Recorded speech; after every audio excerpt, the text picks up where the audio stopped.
Oh,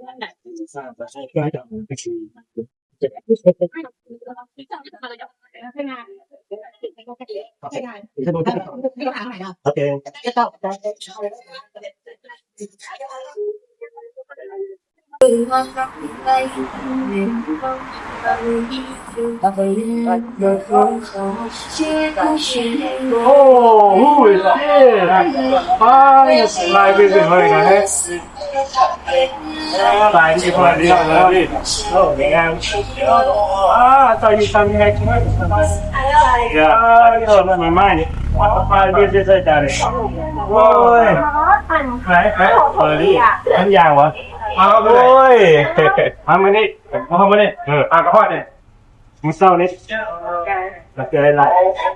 อีข้าวมื้อเช้าเนี่ยI know you are coming. Yeah. I didn't expect fine business. Oh. I mean, me, I work right here. We just got asked earlier, so you know. กำลังจะซื้อว่าสิชื่อเฮาได้อยู่บ่ชื่อบ่ได้โอ้ตุ้ยคือกันแล้วว่าจากที่เขามูเมฆเก่งสุดเว้ยแม่นบ่อีเยอะเด้โอ้เดี๋ยวเราไปเล่นลาวนี่like you have to join now look at maybe American food yeah American food เด้มันน่ะมันมีอ่ะหลายสิ่งหลายอย่างผมรู้ลาดเพียลาดแถวตีลาดไปนั่นนี่แต่เป็นยังไงหลายเวียนลาวินัยบอกไว้จะเป็นนะครับทำแรกไงso amount of food, amount of trouble, many big friends in Monica, no? Each day you gotta have meal, early breakfast meal, lunch, and dinner. You wanna try my food, bud? Yeah. อันนี้พนักงานเจ้าเนี่ย Yeah, พนักงานเนี่ยมาเลย3 มื้อเลยอ่ะHi, I was you should come early. I was in my rush. Yeah. Oh, คนหลายจริงนับแล้วโรงงานจะเปิดจังโมงหาจังโมงนี่ง่วงอันแล้วถ้าไรนะโลดาวอะไรคนมาจังโมงเดือน8-9 โมงเนี่ยโลดาวนะบ้านตับตอนนี้โอ้แทบจะได้ไอ้นักตับโลดาวคือคนมาดูเป็นได้ไม่ได้พักโทษมันเลยone day. Oh, I was thinking about close like 3 days, but right now it's not paying his. So when he gets down, then I should just have him run by himself. Yeah, I have help with it. So I have time to do my content and try to see come and see it. They want to see me. I'm going to be able to cook. If I want to know me, sit, you know, just yeah.แล้วน้องกุ๊กเจ้าต่อกุ๊กจากคนหลายเด้หลายคนก็ยังเจ้าเนี่ยตัวเจ้าแม่เนี่ยแล้วเมื่อใดมาเยี่ยมยามประเทศลาวเนาะมันใส่ก็อยากมาอะไรมาหาแบบกลุ่มมาหลายกลุ่มเลยบ่อะไรโอเค FC ครับตัวนี้ฉันว่าเพื่อนด้วยมากเนาะผู้จัดการเลยนะมาจากตามเสียมาจากโฟลดามาจากแค่มาอยู่นี่ผู้จัดการมาคุยกันนะโอ้จะเป็นพี่น้องนะพี่น้องกันyou know it's like we bring the community together yeah and that's good thing เนี่ยhow it แบบของเฮ็ดแต่community มาพวกเฮามาจากต่างประเทศมาจากฝรั่งเศสมาจากเมืองมิกามาหาเอาคนเดียวผู้ฮู้จักกันได้อยู่กันเป็นไงบ้างแกนั่นแต่ก็ good thing you know everybody from different states and that you get to meet a lot of people มาจากอเมริกามาจากอเมริกาฝรั่งเศสออสเตรเลียeverywhere you can imagine that's what you know especially about walking there the shoot thing yeah this only my third week you knowก็เปิดได้3 อาทิตย์อยู่นี่นะ but I've been doing like couple months already when you time on and then I have how you know me own all this stuff so เราอยากให้เขามาเห็นกิน so พี่อะไรมาFC กันรับคนน้ำเงินตามเสียงมาบริเวณนี้เป็นเราเป็นเจ้าของเจ้าเขาไม่ต้องเราเฝ้าแต่เรื่องแบบเราเฝ้าร้านตีมามองข้ามโซยหน่อยเราก็ให้ใครเฝ้าแบบชาติลูกค้ากลุ่มนี้เนาะเราเห็นเขาดีทำแบบไหนนี่ ตุกต่อยมันต้องคอยเฮาใหญ่แรงเลยเนาะมาเห็นว่าถ้าเป็นไปก่อนก็หลายคนบ่บอกให้เชื่อที่บ่ให้ลองฟังเสียงคุณได้เลยมื้อนี้เขาก็มาแบบเซอร์ไพรส์บ่ได้บอกเพราะแปครับว่าโอ้เจ้าสิมาอายุสุดจะหุ่มรัชกาลวันไหนย่างมาโอ้เพิ่นสิชื่อเฮาได้อยู่บ่ว่าใช่สิเป็นชื่อบ่แล้ววันนี้ยังน้อยเด้อthank you โยบุกินได้เดือนไอ้ตะโดนกินได้นึงอันนี้แหละเฮาก็สิตามมาถ่ายให้FC บ่ทุกคนได้เบิ่งเนาะอันนี้สิเป็นชีวิตแท้ของคำที่เธอจะ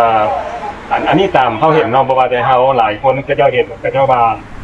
มีหลายคนย่องนะคำแบบนี้เนาะเจ้าเนาะที่ติดของเจ้า you got devoted Laos and then you have to find a way to make a living ถูกป่ะ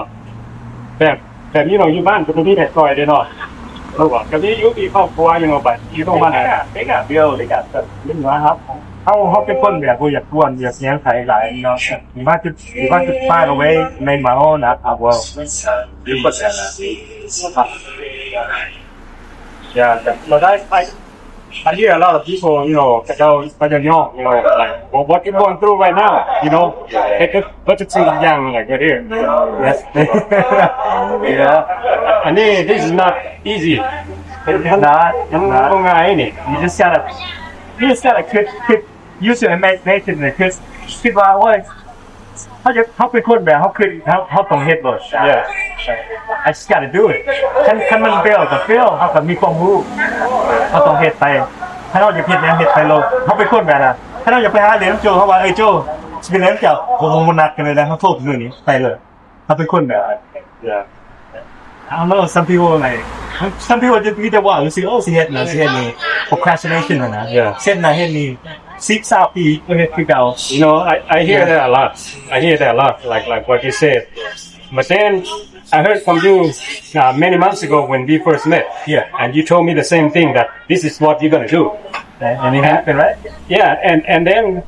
back then I didn't really believe you. I'm not thinking, okay, you by just saying like so many people, just like everybody's procrastination, open feed, yeah. But then, I get to see like everything right here, I'm like, man, that's good. That's, find everybody, but yeah. Yeah, because, like, อันนี้มันบ่แม่นง่ายๆ all woman, right? It takes like a lot of work, and you gotta cook right in front of people doing this, like, so you get Yeah, my first day I was nervous and then how the sun no idea, nervous. But you, when you do every day, you overcome. So, man, ถ้าพวกแม่พี่น้องเนี่ยใช้แม่ผู้ตามเขาอย่างในเพชรนะให้มีขึ้นพอพยายามพวกหมอเขาขึ้นหมอเซ็ตเป็นโลดคันมันเสียไปกับสิความรู้คันบ่เฮ็ดบ่รู้หยังเสียไปสิตายไปซื่อโอเคเฮามีชีวิตเดียวเฮาต้องไปเฮ็ดไปทุกอย่างเนาะenjoy your one life เฮ็ดอีหยังไปความสปอร์ตมีความอยากสร้างความอยากเฮ็ดไปเฮ็ดกันต่อแล้วเฮาเป็นคนแบบนั้นเฮามัก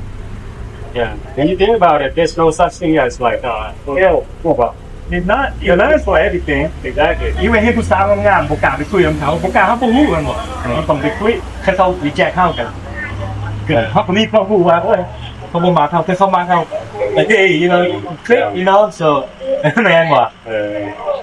that's the way of how it was that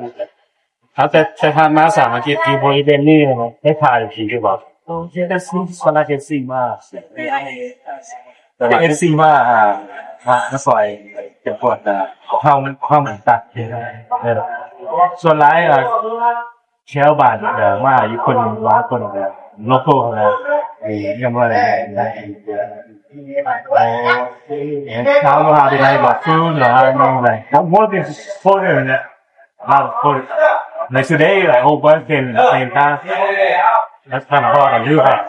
like they come at the same time and it's just me sometimes it's just me by myself running it's me by myself it's just full menu that's it yeah มันมีหลายมันมีรสชาติมีคนหลายเนี่ยโอเคbut you might some days working your way up there I mean, anything could happen. I mean, just opportunity, you know. That would be good. Sometimes you just bring a lorry, like, hey, and then you just open one and then leave it for something to do, you know. But yeah, I mean, I enjoy cooking. I enjoy, even in the States, so I enjoy cooking for, like I visit a guest come to my house. I cook in biscuits, tamhung, tamil, and, you know, I like to cook. I like it. So, Don't cook she ขยาย you know. This is my third location there. My first location was Taiwan. I have my sister over there. She's cooking มีแต่ผัดไทยกับเขา She stay over there. Now I'm stay over here. เอาอย่างyou know, just try something, you know, like. Okay, จำนี้จากท่านน่ะเกิดจากท่าน ที่2นี่ Well, I got the third one you saw Itapana, but I haven't a chance to go there, but บ่มีเวลา ช่วงมาเทศเหรอ Yeah, they come. Yeah. Okay. I was there, they only been asked about me, you know, talk about those. So right now จะมีอยู่นี่กับอยู่ทางออน Yeah, right now, yeah, my lady open up that one. Okay. อันนี้ก็เป็นอีกหนึ่งตัวของเจ้าพ่อ Yeah, this all mine. I'm gonna have one more walk. But look, you know. I know it used to be like a น้ำปั้นนะ You, I mean, the difference is fun back. Like, that's good. And by 4 and 5 o'clock, I'm gonna be here. You can watch me cook first. Just, you know, get some idea of how I'm gonna get some. Yeah. And I have my lady. And somehow I cut rice so much, you don't have to put oven. Just take it out, you know. Yeah, sometimes. Yeah, I can't watch it all the time. Just do it. Just go and cook it. Don'tมาจากไม่กล่าว โอ้ยแม่ Boy, you loud and notมา loud. ร้านนี้แม่ดูผู้โชว์บ้านนอกวะ ฟ้ารู้สึกรู้สึก ร้านนี้ขับใจแล้วไม่เป็นหรอ ก็เดี๋ยวสุด เรียกคนบ้านนอกคือ ร้านนี้ เรื่องล่าง ชื่อว่าอย่างงานในร้านเด็กชื่อแต่เหมือนกันเนาะ เขาเลย เป็นแบบนี้เหรอ เราได้ขายดีเลยมาเลยมาสมัครเลยมาเลยมาเลยกู แล้วรอที่เราไม่ต้องยูนเลยไม่เอาอันที่สี่เลย ขายดีเราได้ขายดีเลย ฝ่ายผู้หน่อย ผมจะขายดี แค่คำถามหน่อยเขาบอกอย่าง ทำมาหน่อยแล้ว เนี่ยอะไรโอเคแล้วมันช่วยอยู่เลยท่านกับแบบเขาผมงงให้กันมันบอกแบบเขาจับ I know it's never going to be the same. That's why I tell you, taste your food. You can't be the I'm gonna put half spoon all the time because you're definitely gonna be off. No, Yeah. Yeah, think about I'm gonna be there. จริงนะเด็ก Let's eat that now and I'll come in. แบบชมก็ต้อง Just get used to vegetables. Yeah. Nobody learned. Special is this thing. Open that and get out. Make sure none of dinner on drink or anything. Chicken, they allergic to it. Seems to have it, but now no problem. But you know, we from the States, we gotta do the steak. Just make a habit, you know. Happy Saito. Glad to be back. อ๋ออยู่น้ำปูอะไรเนี่ย No, I'm there. มากว่าของนอกยังบ่เกี่ยวบ่ใช้นี่ว่ามีสิสเตอร์ฟาติ้ง แต่ตัวอย่างไทยดีมันหนุก ขี้เมาผัดซีอิ๊วกับผัดไทยข้าวผัด everything is have their own taste so มีคน whatever taste you like อะไรผัดไทยมันสมๆหวานๆนัวๆดีๆข้าวผัดก็นัวๆมันขี้เมาก็นัวๆมันผัดซีอิ๊วก็มันนัว have everything that what you feel like eating what you miss oh you know what I'm not out noodle so I just sold out of my kimao and pad see ew so I only have like pad thai and fried rice left now oh yeah today everybody come hold and bun pad see ew and eat out today พวกเท่านี้นี่อ่ะนะสิ่งอย่างเนี้ย ไว้หน้าเฮาใส่ใจกุ้งกับไก่คือโปรตีนเด้เฮามักเด้กะสุไก่กะมาโปรตีนบัดมั่วนี่เฮามันอย่างอาเนี่ยก็สิยากินเรื่องราวคือเยอะเฮากะพวกนี้เฮาก็ตัดออกกันแล้วคนที่กินพวกเวลาเฮาก็มีสิบ่เสียคนมากินอยู่แบบมันบ่มันมีสุขภาพของเสียso I just think it's good the one the menu says I like to work out how much sing out the so chicken is same hungry ลองบ่เท่าไก่เนาะพอเข้าไปพอเขาแค่เผ็ดบ่โอเค spicy เผ็ดละบ่เผ็ดนี่เลยเผ็ดที่เลยเผ็ดพอจริงๆก็แซ่บเนาะเผ็ดพอได้เยอะ I love spicy food but not too spicy yeah but I get so clean and then you know so I mean just ถามyou could tell me like okay คนออเดอร์นึงต้องออเดอร์ในอยู่นึงเฮาเฮ็ดไหนเป็นนาทีเราไว้เฮ็ดคนเดียวเฮาเลยถ้าเราเฮ็ดคนเดียวเฮาเนี่ย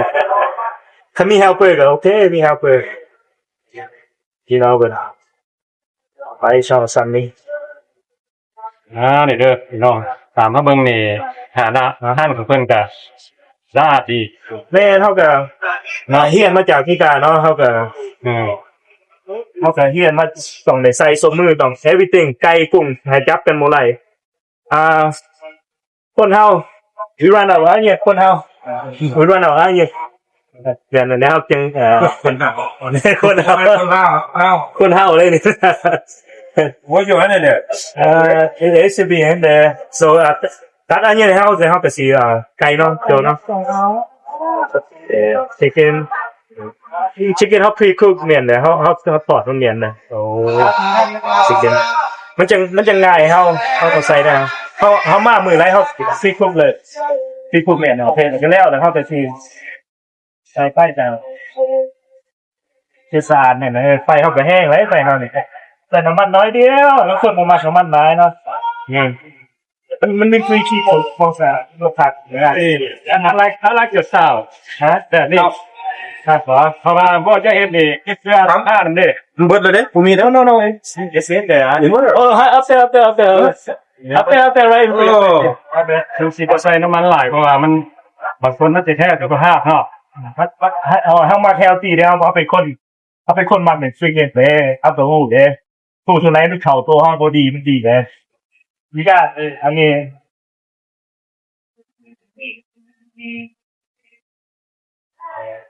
นี่แต่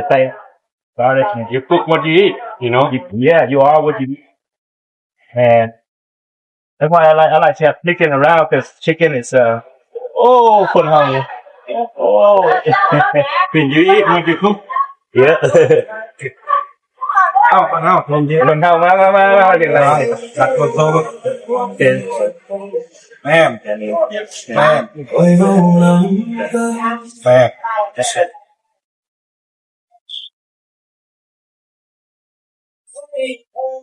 ว่าสิเด็ดต้องกันหน้าคนเฮามีคนมาต่อยคนเฮาโอ้นั่นน่ะ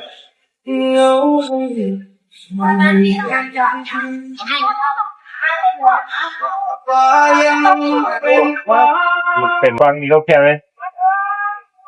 ไปเขาพัดให้มันหอมแล้วก็เอาหอมแล้วก็เอาเป็นชิ้นเอาเสียบไปลงแค่that you know everybody cook different you know so this what I learned this what I've been ที่เดียวคนที่เท่าแบบนี้เท่ากับเฮ็ดแบบนี้นะมันมีหลายแบบนั่นเงินใส่ก่อนโอเคบัดนี้มันสิว่าความอยู่แบบนั้นหลาย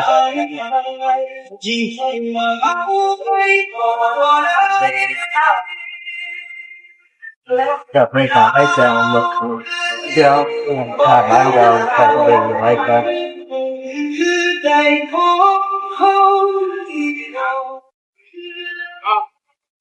ธรรมดาโดนปานใดแล้วฟูเดอร์เห็น5 to 7 minutes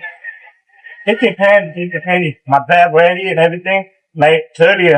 how far issue with garlic green sweet onion บ่แล้วต้องได้เสียนี่it's all about prepping ถ้าเรามียังเบิดครบเบิดไปแล้วเพื่อเฮาจบแล้วตอนเราถ้า you run into like this now you can't guarantee 100% that you come out 7 minutes ยังไงครับมันคือเฮามี4หลายที่เฮาคุมเฮาบ่ดีที่เราต้องไปปลูกฝุ่งที่เฮาที่หลายหรอกครับ even around like people that มันควรเฮ็ดบ่ได้นะคือกับไก่หัวขาดแลนอยู่ในคิดสิล่ะมันควรเฮ็ดบ่ได้ for real if you don't got the patience you can't run it get job and it will be like that and you gotta make the food come out correct that makes it ต้องบ่ใหม่or ยัง everything gotta like me I take my time that time I want my food come out perfect every timeนะI play with my fire and then it's getting right but I'm not good as like high heat so I mean at least I try to make my food come out good let everybody enjoy and you will get the same stuff again นะthat เขาบ่อยากแบบคือ restaurant ไม่ใช่สิหลายเพราะว่าjust พันยังหลายแพงขนาดนั้น I'm not that kind of patient then you don't get the same stuff from back you get different stuff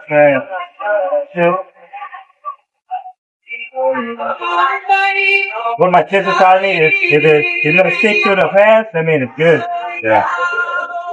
and then I put my sauce in for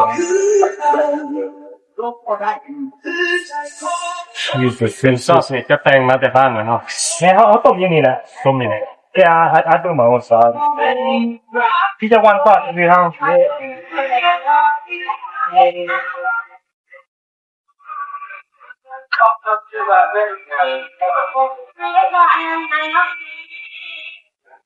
Oh, pak. Dahi bo het man ahan matแบบนี่ก็เทเสร็จมันเทบ่ถึงไหนนึงนะเทเนาะ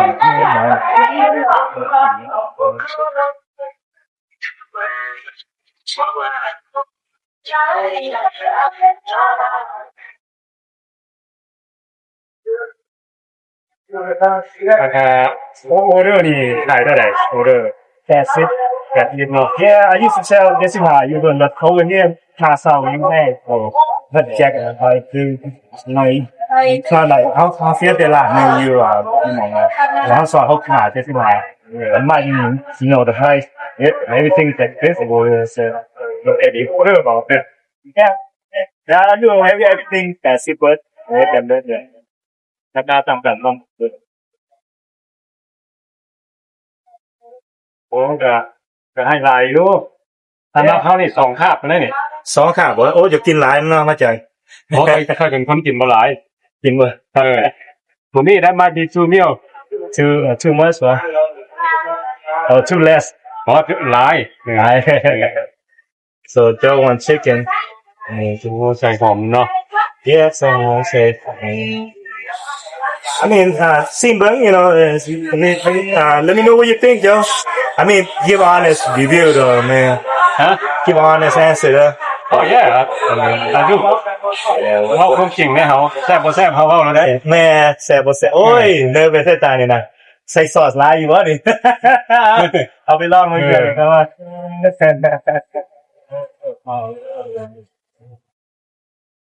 เอามาให้เบิดเลยนะเมลเลยแน่เด้อเศรษฐีมันล่านี่เจออันนี้มีแต่ใบ 2,000 จะได้ใบละ 1,000 นี่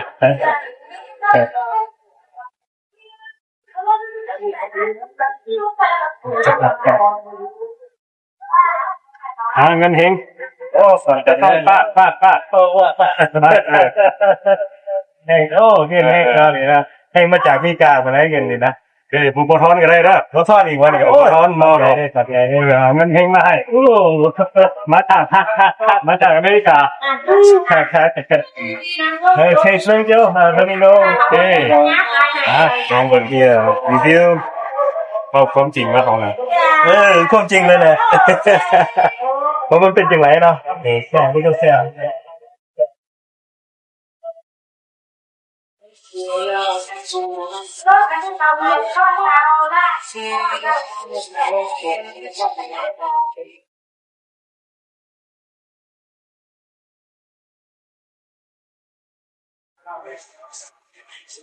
แล้วก็ได้สอบเสร็จแล้วนะที่ว่าไปก็เอาที่ทำแหล่งที่ไม่อยากที่หลายที่เรามาเยอะๆนะเยอะๆว่าผมจะเจ้านั่นเอง ได้พอมาแบบแทนผมไปว่าสิขับรถก็ต้องไปก็ได้พอได้ครับต้องมีตาด้วยล่ะ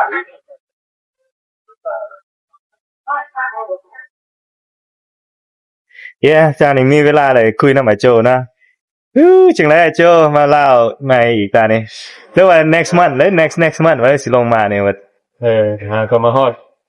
เช้านี่ตอนกลางคืน กันคืนนี่มาเซอร์ไพรส์เฮาเว้ยเอาไผนี่นะ มาเซอร์ไพรส์นึกว่าเพิ่นดีแล้วมาเซอร์ไพรส์เฮาตอนเฮาบ่ busy ตอนเฮา busy ก็คักเลยตอนเฮา busy กันโอ้ยเสื้อแตกจักสิเฮ็ดหยังตัวเฮ็ดหยังเอาก็แบบแขก FC ก็มาพร้อมกันเลยหั่นน่ะมาแบบกลุ่มเดียวกันเลยก็มี10เอาเลย ดีสิลมเอาก็ฮู้ว่าจะเปิดห้านอยู่นี่เนาะมาย่างมาทางพุ่นว่าสิมาเซอร์ไพรส์ก็เบิ่งอยู่ว่าเพิ่นสิจื้อเฮาได้อยู่บ่คนบ้านนอกนี่ชื่อคือบ่ได้ยังไงคือไปมีการกินอาหารแซ่บเนาะกินแต่พวกของกินไม่ได้ของมันที่เก่าแต่เจ้าอยู่ลาวนี่เจ้าเบิ่งแบบคือแลกกับนุชตอนเจ้าสิกลับไปมีการใหม่ๆนะบัดเดี๋ยวนี้เจ้ามีไปมีการกลับมาคืนเนี่ยหน้าพี่ๆยังไงบ่เป็นเฮลตี้ได้แต่นี้เวลาyou get your vitamin the nutrient นี่พุ่นน่ะมีหลายมันอาหารอยู่ต่างประเทศมันอาหาร processed food เด้มันก็ processed food but they got all the everything you know that all the mouth KP up and took off already yeah why he took off because he coming out but I guess he gotta go he's in his feeling right now for baby you know yeah I'm saying if I go home but need a long time I appreciate it next time I'll come by next time hey yeah meet Joe you meet Joe already KP was the group 65 oh I introduced him to Wadi and he is starting to orders the deportee to Wadi now everybody start work with Wadi now I'm the first one he's the second one and now we got everybody out there you know that's how Wadi start with the artists deportee out there he only hired deportee hey man nice to meet you KP it's good man this is a good spot right here yeah it's a good spot yeah next time KP you'll be careful going home yeah KP เฮาก็นับสนุนให้ Wadi แบบ Wadi ก็he's cut his finger รถจักร accident 2เทื่อThis is why เอาไปจะขี่รถจักรให้นะมันแบบอันตรายyeah he cut his finger to 2-time accident he was healthier than this when he first come out he's normal now he's so อย่าไปยุบเขาอื่นก็บ่ได้เฮ็ดหยังบ่มีเวียกหลายจะอยู่น่ะศรีสวัสดิ์บ่แม่อยู่ศรีสวัสดิ์อยู่เฮือนจะตัวไหนศรีสวัสดิ์เนาะศรีสวัสดิ์อยู่ข้างประตูไซเอนหรือว่าแม่ข้างหลังโอ้ใกล้ๆเลยนะมันก็มาเพย์อยู่เลยอยู่มันมีของเขาเองไปเล่นน้ำบ้านนู่นเชื่อวันธรรมดาเคยกลับไปพักอยู่ศรีบุญเฮืองแน่นอนใกล้ๆศรีสวัสดิ์ใกล้ๆก็ But then you want to go have lunch or breakfast yeah are you but not yet but I stay right here yeah but you on Nampu ni yeah I mean tomorrow you want I can't pick you up ตั้งมันก่อนสลับเลยถ้ามียังเฮ็ดมียังเฮ็ดบางเทื่อก็สิเปลี่ยนโฮเทลเลยยังบ่ฮู้เด้ออันห้องเด็กโฮเทลบ้านมาเฮาเนาะอย่าเนาะมีโฮเทลอยู่เนาะโรงแรมที่ละโฮเทล It's like 5 story บ่แม่นสามารถจ่ายเป็นอพาร์ตเมนต์ก็ได้เป็นเดือนก็ได้อยู่หั่นอ๋อเย้เคยบ่อยู่โตหรูหราเด้แม่นตัวธรรมดาก็มีตัวคืนนึง 300,000 ก็มีอ้าย300,000โอเคตัวอยู่สุวรรณามีอยู่ศรีสวัสดิ์นั่นแหละแต่เซาอยู่เดี๋ยวอยู่ใกล้กันเลยมีไอ้ติเฮามีรถนะโอ้รถเฮา transmission อย่างคือเสียเว้ยI think I need to buy ซื้อรถใหม่หน่อยนะซั่นนะซื้อรถใหม่แล้วบุญจงงานเลยซื้อรถใหม่ แบบผู้ชมเป็นศิลปินสำคัญต้องมีเงินได้ตรงนี้เลยฮะสำคัญต้องมีเงินเลยหรือว่าไปดาวบ่ฮู้เชื่อเพิ่นเบิ่งอยู่สิขายรถหนูไปดาวก็ได้ดาว 10% 20%อะไรถ้าเราขายหลายราคาเฮาขึ้นอยู่นะมันก็เป็นอย่างหลายพวกด้วยเบิ่งเขาแปลง transmission ถ้ามันบ่แพงบ่แล้วก็ดอกอยู่ถ้ามันแพงหลายเฮาก็แต่แปลงแล้วเฮาบ่ได้เปิดห้างคือแต่เนาะแหละบ่แต่งรถเฮาบ่มีรถแต่เด้ มานำแอกอะไรที่จัมโบ้เด้ ฮะ จัมโบ้แอเด้แล้วไปหับส่งเด็กน้อยเลยอยู่ทุกมื้อ แน่นอน หับส่งเด็กน้อยทุกมื้อเด้บ่เด็กน้อยมานะมานํเราก็ได้ แล้วเฮาต้องไปซื้อของให้ไปซื้อว่าเฮาย่างไปตลาดไว้เนาะก็ แล้วก็เอาเครื่องขึ้นรถเรามาเลยบ่ยาก สิใส่ อุ้ยยังยากง่ายหมด มันใกล้ๆเนาะเนาะ ไกล ใกล้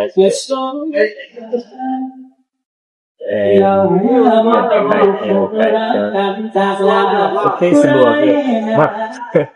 มากเลยแต่กำลัง3ผิดมาเฮ็ดโอเคกำลังลึกไปนะจังน้อยลึกไปก็เก่งไปแล้วมีห้านของเพิ่นทางคันดิสได้มาเฮ็ดทางคันดิสมาสไครกันเลยแต่YouTube ดีนะนี่ได้กินอาหารเพิ่นแซ่บหลายแซ่บหลายเด้อพวกเขานะเยี่ยงเด้นี่เปิดให้เบิ่งนี่เรือเท่าใดนี่กินจนเบิดว่าโจบ่มันหิวข้าวเว้ยหิวข้าวเลยนะบ่ได้หิวแซ่บว้าอยากกิน สงสัยหิวข้าวบ่กินอาหารที่ต้องยนต์บ่แซ่บบ่สิมื้อนี้ต้องแซ่บได้แม่นแซ่บ แต่คำเฮ็ดอาหารแซ่บ แบบ FC มาค้ำบ่ให้ไผเฮ็ดให้เจ้าเฮ็ด FC มาอย่าให้ ข้าวเพิ่นนุ่มดีเด้ ดีวะ บางฝนนี่มันแข็ง แม่ แข็งแล้วมันขึ้น มันแข็งมันกินยากนะเฮาบ่มักเขาบอกบ่ให้ใส่น้ำหลายบัดเฮาใส่น้ำพอดีหันนะให้มันนุ่มแหน่เฮาก็มาลองกินก่อนจังเฮาสิมาลองพัดกินก่อนจังเฮาสิเฮ็ดหันนะเฮาก็แต่นี่เฮาก็จื้อใส่น้ำเท่าไหร่ใส่ข้าวเท่าไหร่เฮาก็เฮ็ดแบบคู่มือแต่ก็แบบซอสเท่านั้นแหละ มันจะมีกลิ่นแบบกลิ่นไฟแบบหอมๆจักหน่อยได้เราคำพัดเท่าน่ะมันจะมีอายหอมของไฟนะ แม่นเฮาพัดเข่าแล้วเฮาต้องเลยฮู้จักเล่นกับไฟตานี่ แม่น ก็เห็นเขาเปิดไฟ แม่นมันจะหอมแบบมีกลิ่นอายของควันค่ะนะควันแบบ ควันกับกระเที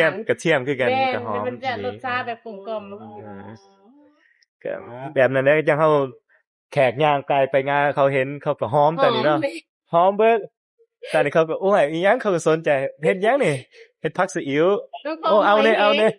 พอหมอยแห้งอีกปก็ เป็นหมอสิบุ่มหมด leave a scratch in the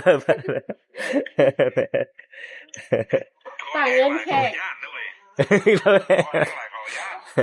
โจเทื่อหน้าก็มาเฮ็ดซอยกันดิ เฮ็ดประเทศ โนบุญแข่งเฮือโจมาเฮ็ดคานเทนเพื่อมาเฮ็ดซอยกันเลย คุณช่วงเช้าเขาก็สิมาเป็นแถวนี้แหละ แหมก็มันนั่ง มา เลย จะเป็นเด้คือคนเข้าบ่ได้เด้ โอ้โจกับหมู่เราก็สิมานั่งซุ่มกันนี่แหละเด้อกินเบียร์กินเหล้าก็ ปีกายนี่เฮารอเนาะบุญช่วง รอเบิดแล้วนี่จนย่างบ่ไหลได้แท้นี่เข้าไปนี่แหมเดี๋ยวนี้มันอยาก slow เดี๋ยวนี้ก็บ่มี เขาจะเกี่ยมที่เปิดอัน บุญแข่งเรือ ส่วนต่างๆนี่ได้ท้ายอยู่นู่นนี่ส่วนต่างๆครับห้องน้ำนี่เขาจะเริ่มเปิดไฟเริ่มอย่างไร เด้อเชิญพี่น้องทุกคนเนาะบุญช่วงเฮืออยู่ประเทศลาวอยู่หาดดอนจันทน์เนาะเพิ่นเอิ้นนี่เนาะ แม่น ม่วนหลายกว่าปีกายนี่พวกเฮามาเล่นนี่ก็ม่วนหลายเชิญพี่น้องต่างประเทศเด้อผู้ใดได้มามีโอกาสมาก็มาเล่นมาเที่ยวบุญช่วงเฮือนี่สิอยู่ท้ายเดือน10อ่ะ ประมาณประมาณวันที่27แบบพฤศจิกายนบ่แน่ใจเท่านั้นนี่แหละ ก็บ่ฮู้คือกัน ประมาณนี้ ถ้ามาบ่ทันบุญช่วงเฮือมาทันบุญธาตุหลวง บุญธาตุหลวง ก็ม่วนคือกัน บุญท่านหลวงทำก็สิไปขาย โอ้ เนาะไปเป็นกลุ่มเหมือนกันน่ะเนาะ ไป เห็นนะ ไป ไปนำกันนะ ไปทุกปีเด้ อ๋อหาม6มื้อบ่ได้เนาะคุณนะ แม่น เอ้าไปลอง4มื้อ ไปขอหม้ออยู่ ไปขอมาที่ทางเด้อ อยู่ไหนยังบ่ทันได้ซิมอาหารของเพิ่นมาเนาะมาซิมเขาได้ซิมแล้ว โอ้ยโอ้ขอบใจด้วยโจเด้อมาส มื้อ ปาย นี้มา ครับ ซิมข้าวผัดมื้อหน้ามาซิมผัดไทย เออ ผัดซีอิ๊ว มีหลายแบบ แซ่บ หลายแบบก็หลาย มีหลาย สไตล์ อย่าง หลายเทสคือกันแม่ ผัดขี้เมาก็จะไปอีกแบบหนึงอีกได้ แน่ ผัดไทยก็สิไปอีกแบบหนึงผัดซีอิ๊วก็ไปอีกแบบหนึง ข้าวผัดกับไปแบบนึง ข้าวผัดก็ไปอีกแบบหนึงเพิ่นทั้งมีสไตล์ของเพิ่นแบบแซ่บเป็นเอกลักษณ์ของเพิ่น แน่สไตล์คุกอหยังเขาก็ยังมีหลายอยู่แมนูเขาอยากเอามาหลายอยู่บัดเดียวนี้เขาเฮ็ดเทื่อเล็กเทื่อน้อยไปพอ ต้องซอกกันพนักงานอีกเพิ่มก่อน แม่ถ้ามีคนซอยคนเฮาสิสะดวกกว่าหั่นนะเขาก็มีคอนเทนต์เฮ็ดกับ FC พี่น้องอยู่อเมริกาตามเฮาหลายก็เขาก็เป็นห่วงถ้าเฮาบ่ได้เอาวิดีโอออกเขาก็ถามอยู่คำคือบ่เห็นวิดีโอออกคู่มือนะคือแบบนั้นครับก็ you know trying to เฮ็ดและบัดนั้นเทื่อเฮาเมื่อยแฮงเฮาเอาวิดีโอออกเทื่อเฮาบ่ได้เบิ่งเทื่อมันก็บ่อยากม่วนนั่นน่ะก็บ่มีวิวหลายเทื่อมีแต่อยากตัดออกเลยแบบมันก็บ่อยากแบบโจเฮาเบิ่งเห็นเพิ่นเฮ็ดโอ้สไตล์คักมาก ต้องเช็คชาม take time man มึกวิดีโอหนึงต้องอะไรกลับไปเบิ่ง4-5เทื่อให้มัน ต้องเบิ่งย้อนไปย้อนมา ให้มันเบิ่งอิหยังคักออกคักนั่นแหละ วิดีโอเฮานี่เฮาต้องได้ไปเบิ่งสำหรับค่อยเข้าไปเบิ่งคืนน่ะย้อนว่าผิดพลาด บางเทื่อเฮาเห็นแนวบ่ดีหยังนะเฮา เอาตัดออกไปเนาะ ตัดออกหรือว่าคำเว้าของบางคน ที่ แต่ ว่า ค่อยไปถ่าย มันแทรกเข้ามาใช่ไหม ค่อยไปถ่ายแต่ละคนนี่ถ่ายเจ้านี่ค่อยเบิ่งได้ อืม พระเจ้าแนวใดมันสิขายหน้าเจ้าน่ะค่อยก็ตัดออก อืม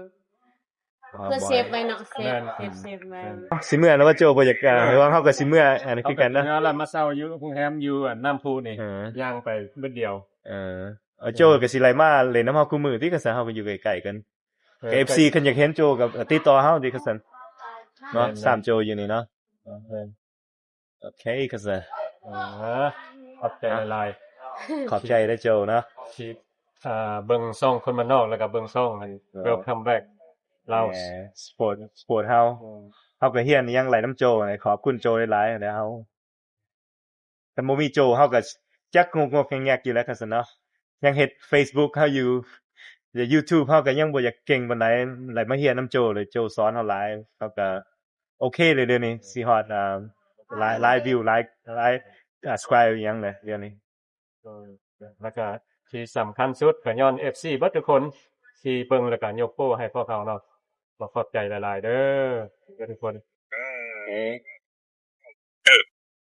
ขอบใจได้เด้อจังหน่อยเจอกันหน่อยเนาะจังหน่อยก็มาเที่ยวลาวเนี่ย มาอยู่ลาว สิมาอยู่เลยนี่นะก็ดีนะแล้วมาอยู่มันไปไสมาไสก็ มันเป็นระบบอีก